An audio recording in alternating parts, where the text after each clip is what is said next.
Welcome, ladies, to the Real Estate Investor Show, providing inspiration, strategies, and insight to empower women investors to live balanced and financially free lives. Now, here are your co-hosts, Liz and Andressa.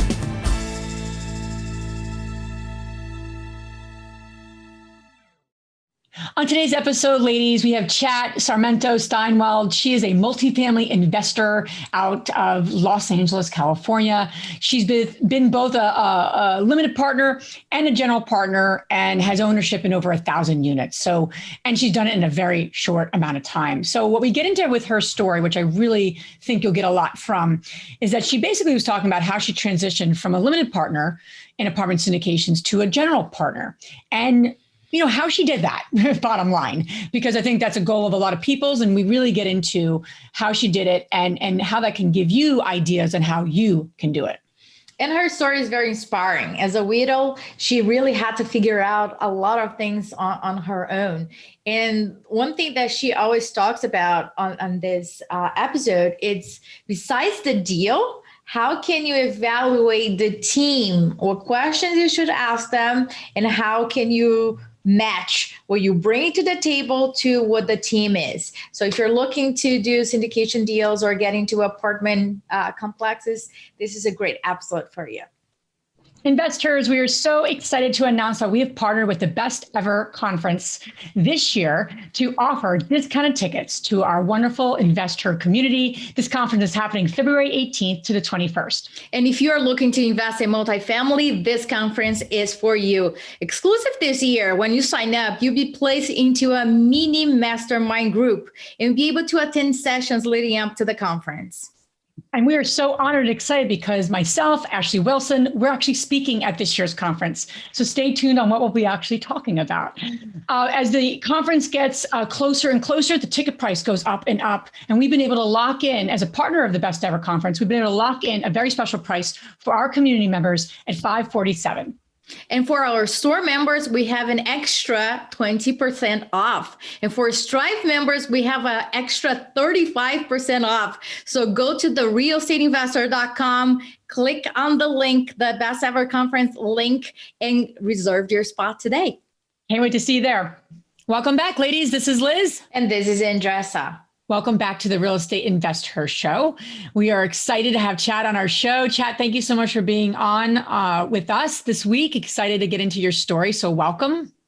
Thank you so very much. What an honor for me to be here. Thank you. I'm so excited. Yes, we're excited to jump into your story, which is very, very, very inspiring. And just how your path kind of took you. So we'll get into that in a moment. So ladies, stay tuned to that. As we always like to do, thank you for joining us for another week of our show. And, thank you for being on this journey with us. We always like to say that we're on this journey with you. So Andressa, we always like to get connected to the fantastic women that are part of our community and that listen to our podcast, right? That's right. And one thing that Liz and I usually do is just like this quick chat about something that is either like an aha moment or something that we're learning, because we are in this journey with you, right? It's not this like top of the mountain that once you're there, you're good, you're done, right?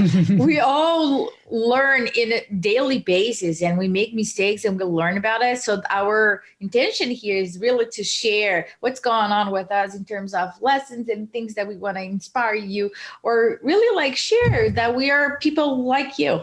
Yeah, absolutely. So I had a chat with someone yesterday.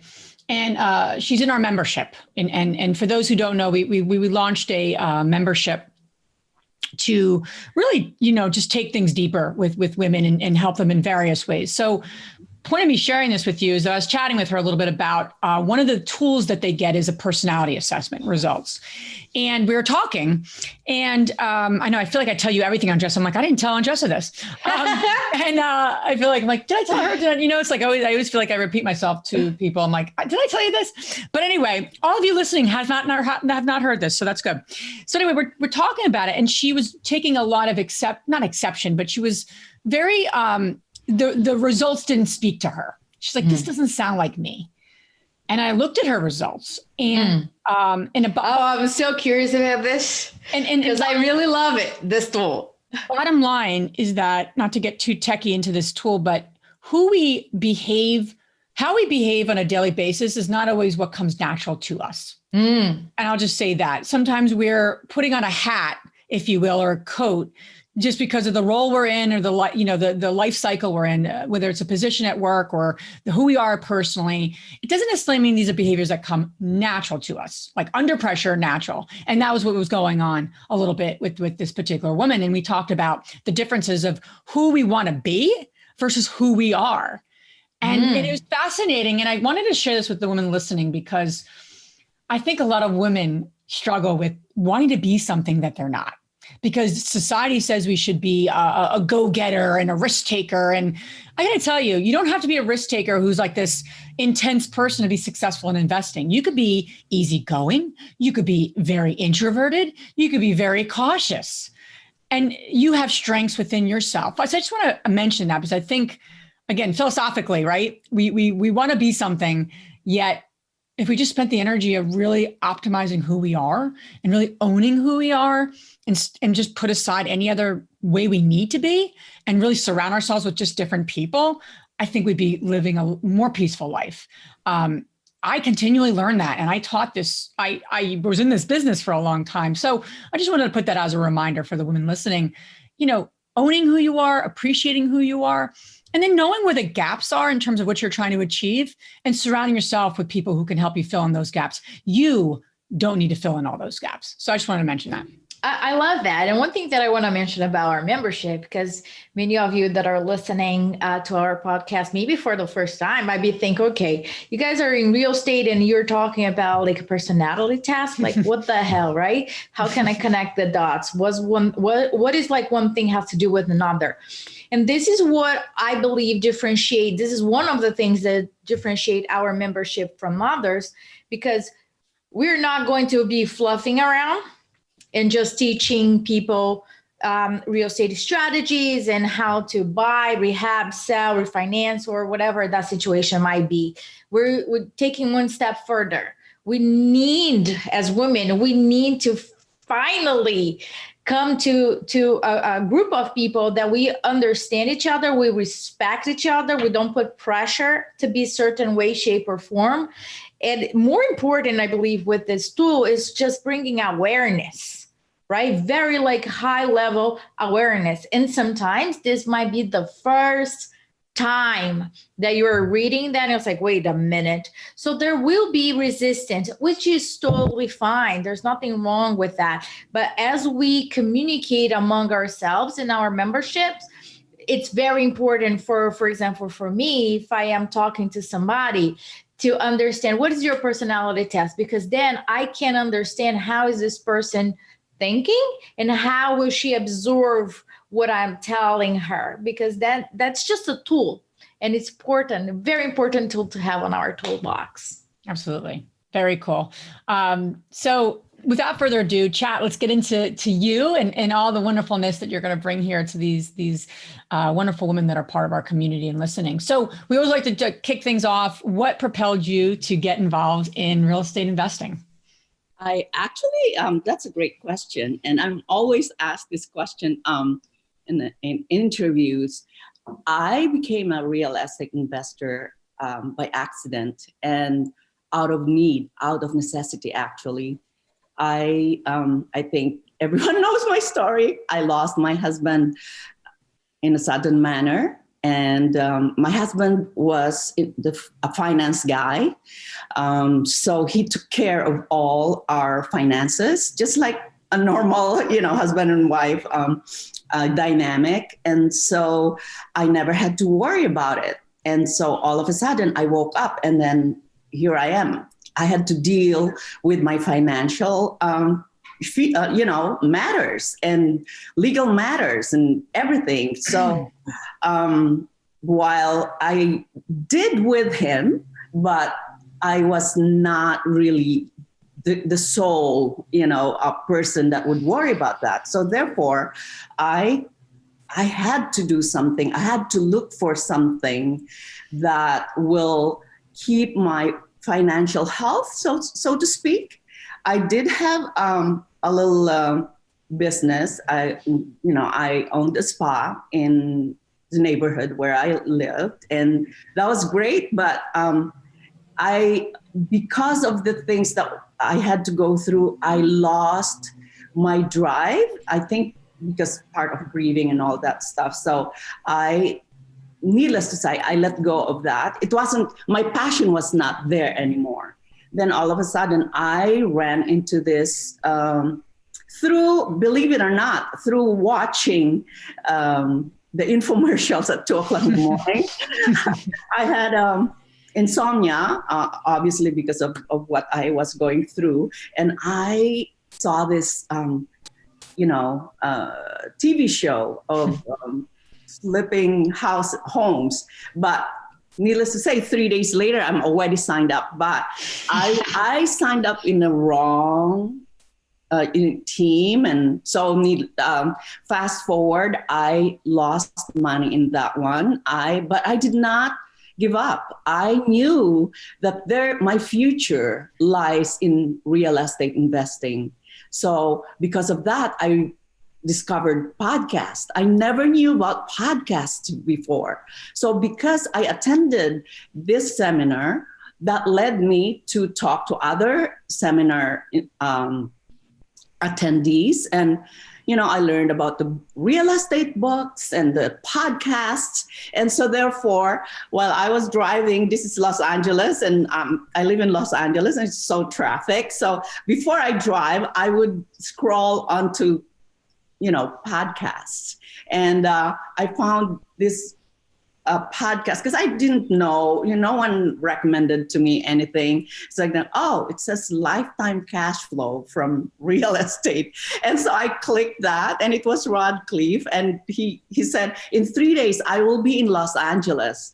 And so I pulled over and then I called that number, and they said they still have the tickets. So needless to say, in 3 days, I was there attending. And so that propelled me to the real estate, multifamily. It wasn't about apartment investing. And so I felt like that's where I belonged. And that's where I decided, you know what, this is what I'm, called to do. So I decided to be in it and did a total immersion. When I say total immersion, I attended all, meetups, all boot camp seminars that I could, whether it's domestic or local in Los Angeles or out of state, East Coast, West Coast, South, North. I did try and led meetup also here in Los Angeles. And then after fast forward, because of so many boot camps and seminars I attended to, I realized there was a need for a women's group for, focusing in multifamily investing. So that's how I started, because I met Candace Pilgrim, and then eventually met Michelle Opelt, and we decided to one day just collaborated and created this group. So in my mind, it's like, it would be great, even if we just had 50 people, concentrating in multifamily investing. We could just collaborate, we could just support each other, networking and all that. But now we're over 600 members, all, multifamily investors and owners. And, so I'm excited about that. So I love what you're saying. Here's why, because you started one way, right? We all have those infomercials, those, different gurus out there. And I've done a lot of them, but I don't put the responsibility on them, right? Yeah. As you were saying, it's just like what you do with it. And I completely agree with you. Some of those places was not even the content that made the difference in my business, was somebody that I met or somebody that said to me, oh, let me connect with somebody else. Yeah, exactly. And that person was really instrumental to my business, to connect me with so and so and different things. So for all the ladies that are listening, think about it. When you join something, it's you're going to get what you put in and take full responsibility. As you know, even like mistakes and things like that, that cannot be the reason why you stop. As you just heard, she took different paths, fell down, stood up, and now she's in multifamily.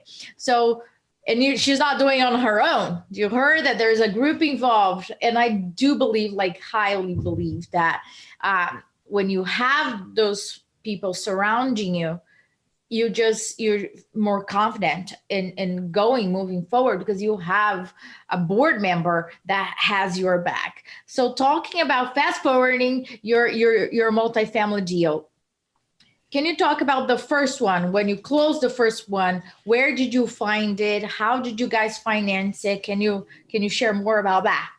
Yeah, very interesting. The first one was obviously I attended this Radcliffe's boot camp, and so they had a deal, and it's for accredited investors, and I was asked to invest. And, you know, I was very, very scared because of what I went through previously. But at the same time, you have to feel the fear, but do it anyways. Because if you don't get over the fear, nothing's going to happen. You just become stagnant. So what I did was, okay, Chat, this is the time to take some action. And so I did, and I'm glad I did, because they had this thing where they offered the investors, you know, learning the business, doing the due diligence and all that. So I took that as like, okay, I'm going to invest this much. I will be okay if I lost this money, but it's a lot of money. But, you know, it's like I had to put some faith and I had to use some courage in my investment because I needed that. So what I did was I invested in this deal that Radcliffe and Robert had. And in Dayton, Ohio, it's 101 units. And so far, thank God, I have learned so much from that. I stayed in the hotel with them, learned about these people. So that got me feel comfortable because I was already going in with like lost faith because of what I went through. Yeah. But because spending time with them and realizing that these are human beings, these are good human beings. And so therefore, instead of investing just the minimum, I tripled my investment. And I am so glad I did that because it's doing really well to this day. So that was my first deal. And I love that. And I want to highlight something for the women listening. You know, you talked a lot about fear and courage, you know, and those two really do go hand in hand, right? I mean, moving through that fear, and people think because you're doing something, there's things that Andres and I are up to with our community that I don't know if I'd say fearful, but nervous and like, you know, those kinds of feelings, right? The beginning of fear, if you will. And when you're doing something new, you're going to feel fearful. Any part of your business. And I've been investing for 15 years, but I'm not, building a community. This is a new phase for us. So my point in saying that is everyone feels it. It's not like, oh, I'm a newbie and I'll feel fear and then I just move on in my life. No, you're going to continue, but it's what do you do with it? And I love that you coupled like fear and courage together. And so it's a really good mindset. What I really also wanted to highlight was I always say this to new investors. For your first deal, you said, okay, how can I learn? And how you got into the deal that you did was that you invested as a passive investor. And some of the women listening might be like, yeah, that's great, but I don't have 100 grand. I don't have 50 grand. I don't have 200 grand or whatever to invest right now to learn. You don't need to. So the strategy that you use, Chat, I think is a great strategy for people in that you're basically learning on someone else's dime by adding value to them. For this particular 100 unit, what they needed was cash, right? What they needed was passive investors. So that's what you provided. And for that, you learned. Yes. Now, you could take that on a small level. You know, somebody in your community, there's local investors that are active in your community. Everyone that's in this business needs something. I don't care who you are. If you are boatloads of money and you don't need another dime in your entire life, you still need something. You have to put that money to work. You need active investors. So you can take anyone in this business and they need something. So my point in sharing that is look at the people in your communities, ladies. And if you want to get more active, you don't need to have money to learn with someone else. You can give sweat equity. You can do so many different things. You can add value to them in some way. You don't know what that is until you talk to them. Obviously, you need to build a relationship. But I just want to make that a point. We don't think the entry to this business is just money. The entry is like sweat equity and doing whatever it takes. You know, what do they need? Toilets cleaned? Well, then go do it and learn from them. Whatever it takes. You know, I know the first gentleman that we learned from, I remember cleaning one of his apartments, you know, and I'm like, this is great. And then I learned with him. I never thought like that was a below me, or I was going to do whatever it took to learn. And I think that's the same thing I just wanted to reiterate for the women listening. Yeah, there's always an opportunity, because the multifamily investing, I just realized, is all about, teamwork. It's all about giving value in a team. So therefore, that's what makes it easy to get in. If you have value that you can contribute, whether it's money, sweat equity, analyzing, underwriting a property, a deal, and or whatever. And so, that's why this multifamily investing is very good to enter as an investor. So let's talk about the team, right? As you just mentioned, the team can make it or break it, to say it. So for the ladies that are coming across deals and syndication deals and this talking to the sponsors or whoever they came across, sometimes it's just the marketing person or whatever that might be the case. So what are the questions that they should be asking about the team? That's a very good question, because for me, the number one, I'm realizing this is obviously, I'm just an investor for the last almost 3 years, almost 3 years now. But the number one for me before I even invest nowadays is the team, the syndicator, the operators, because they can make or break a deal.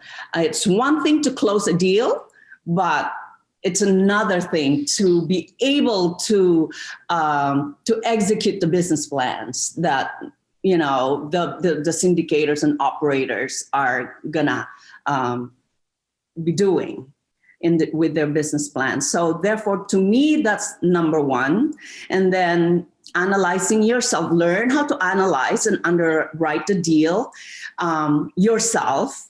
For me, I remember I would actually even call around. If they say the comps are this one, I have to call around myself, and is the rent increase sustainable in the underwriting? And there's so many, so many factors that you have to consider in underwriting. My point here is you have to have a knowledge in understanding about the deal also. And so that is, these are the things that mitigate your fear as an investor also as well. I have a question about underwriting, because different people have different criteria and things like that.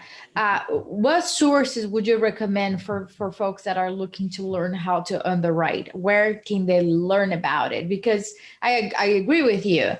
If they don't know how to interpret those numbers and those, returns, that doesn't mean anything if they cannot do their due diligence, right? It's just somebody shaking a hand and promising that that's a good deal. It's really not enough.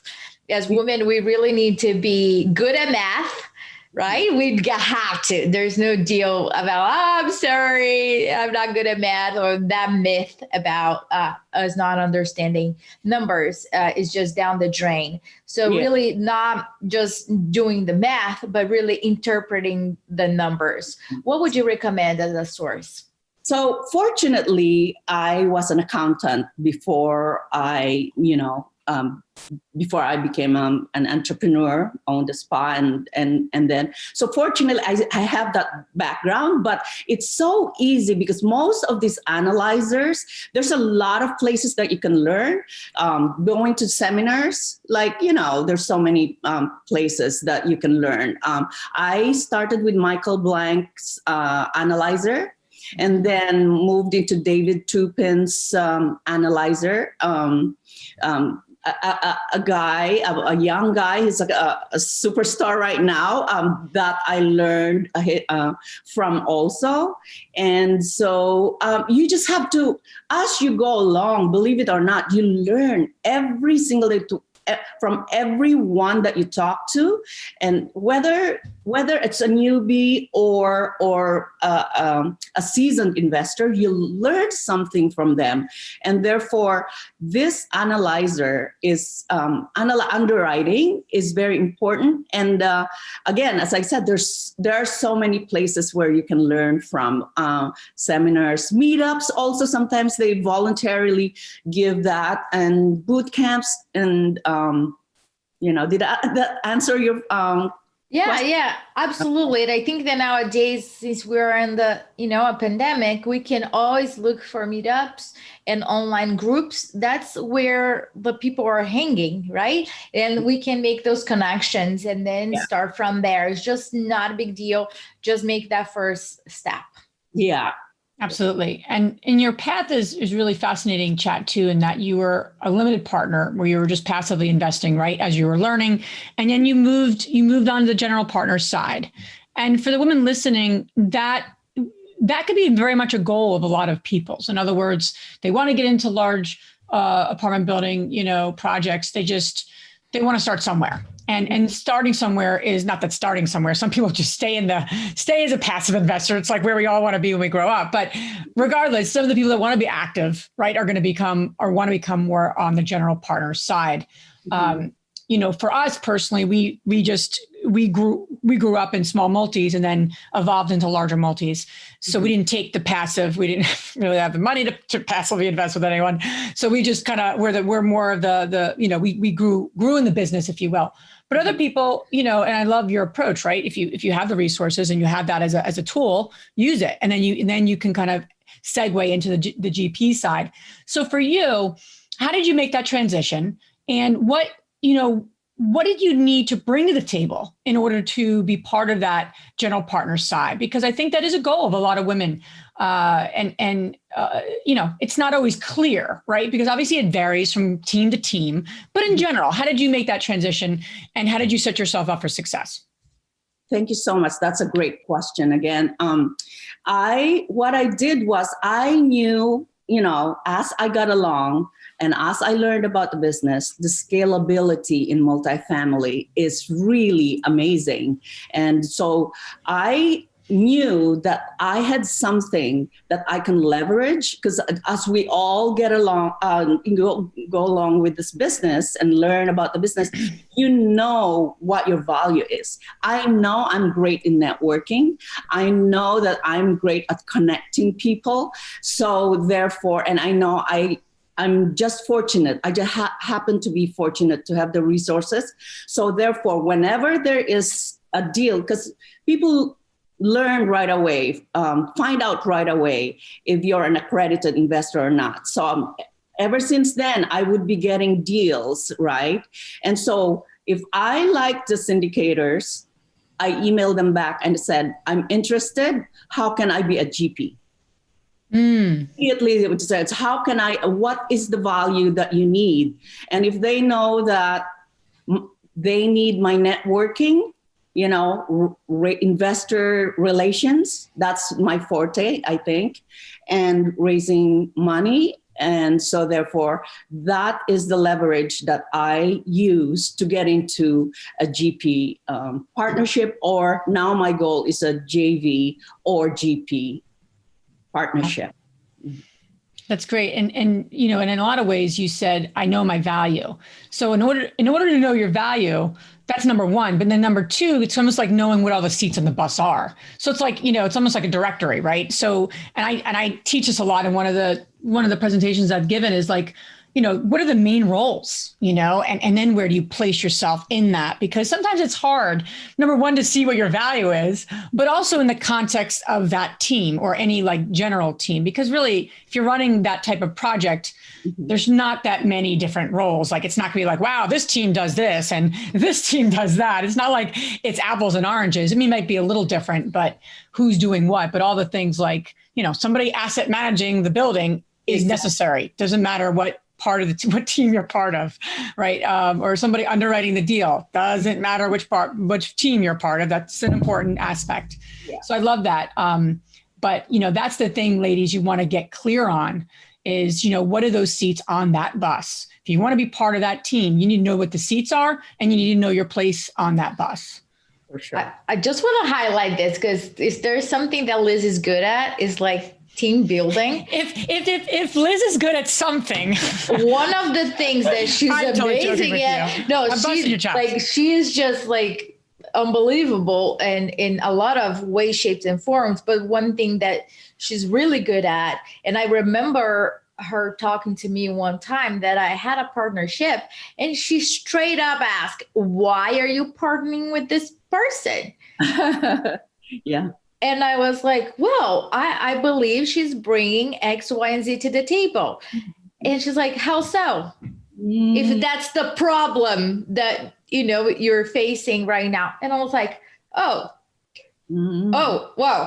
Why am I partnering up with this person? And I think that sometimes we're just uncomfortable in asking who are the team, who are in this team over here, and what is everybody bringing to the table. But I am telling you, from that point forward, I am like super duper conscious about who I do business with, why I do business with, what is everybody bringing to the table. And as we share with all our women on our community, when they're asking for partners, I was like, asking for partners is too broad.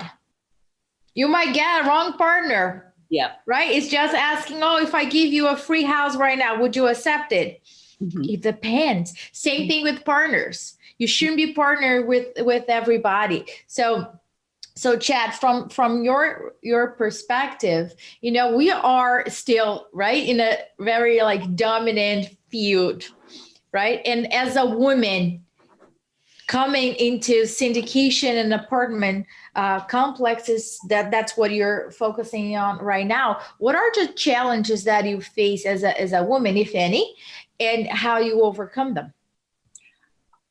That's an excellent question. I love that. You know, I noticed there's still definitely, I still feel it. I maybe I'm hypersensitive, but I still feel the what do you call it?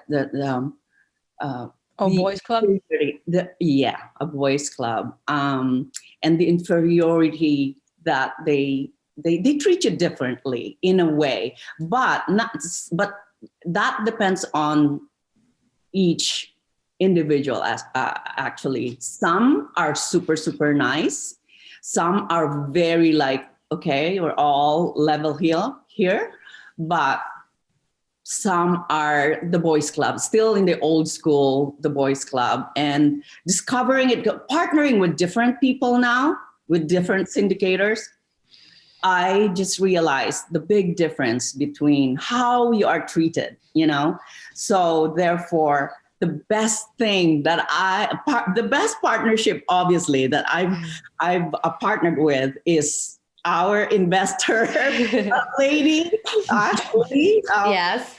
Oh my gosh, I couldn't be more thankful being a partner with her, being a part of her team, because in our 150 unit deal in Houston, because I am treated as one equal with them. And I went in there still feeling like I'm in the old school boys club. But no, this one is really, I'm feeling it. I'm feeling the difference, seeing the difference. So that's the challenge. But what I do is I just be myself. Authenticity, just like what Liz has talked earlier, authenticity and integrity and being true to yourself. I'm just here, just like you're trying to make a living or make a life more prosperous or whatever. And so we're all just here in the same boat.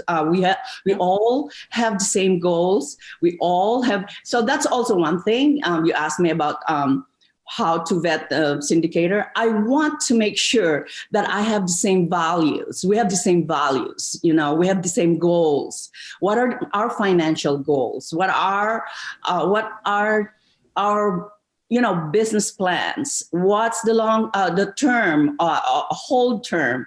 Is it a long term, short term? So I have different needs at my age. So these are the things that I have to also consider, aside from the characters, of course, of the syndicators. So I guess because I am very, very particular to go to vetting my syndicators, I'm just fortunate that I minimized my challenges and problems, so to speak, in my team. Love that. And I was going to say, it could be overwhelming when you're entering something new, especially if you said, like, women listening saying, I want to get into those types of projects, and it can feel overwhelming. It feel big, and success leaves clues. There are syndicators out there that are doing people right, that are great. There's a lot of them that are great. And then there's other ones that are not so great. Okay. So if you start to admire a syndicator or a team out there, not just the loudest people, not just the people that are on the most podcasts, that doesn't necessarily mean that doesn't equate to success. Okay. Just want to make sure people know that. But that can get hard to hear because people see people a lot and they're like, oh, they must be successful. One of the first questions, if you start to admire a syndicator, the ladies listening, and say, you know what, I want to get involved. What can I do? How can I add value?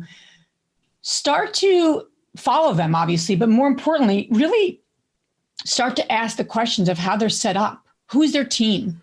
And success will leave clues, meaning you'll start to understand how are they set up. People think about the deal and all the other stuff, but you want to be asking team questions. You want to be asked, because no one's running a 1,000 units by themselves and doing showings, and just that's not happening, right? That's not how that business is structured. It's structured differently, but you want to know what success looks like, and then how you might be, and then what you can contribute. And the last thing I'll say too, finding deals, finding money.